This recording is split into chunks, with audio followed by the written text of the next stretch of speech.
Naše milé minerální kameny, které mají své kouzlo, o kterém se málo mluví, tak jako o léčebné energii, která mluví pro každého z vás jinou řečí.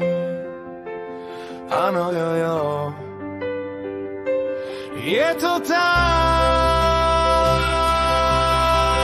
tak jako když v zaslepených očích nepotřebujeme v ničení přírodu.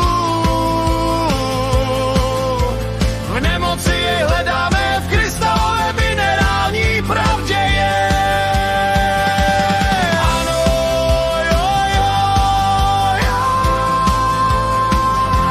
je to tak.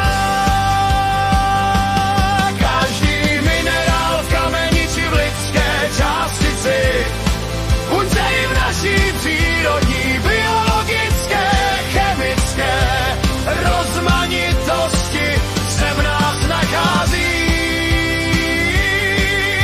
Hlas promlouvá od minerálů.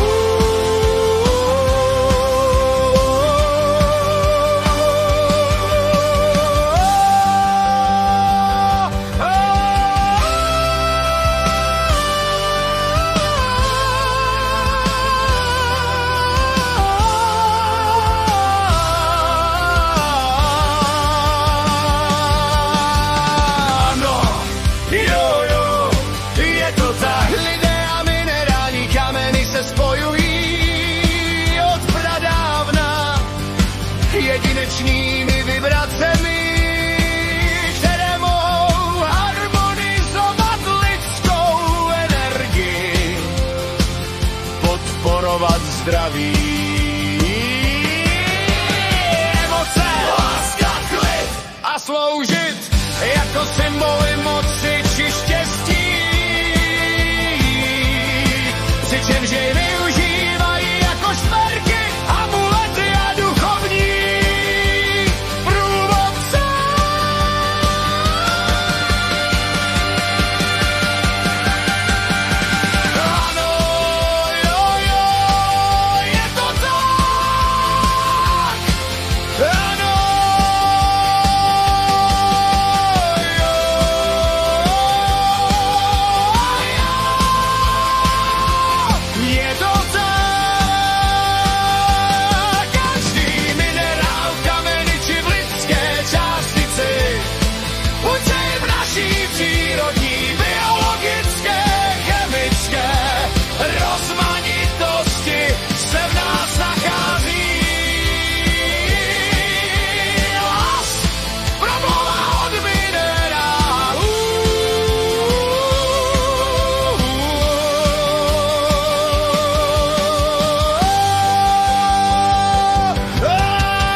S nimi podobnost ve struktuře a energii, jelikož obě složky mají své jedinečné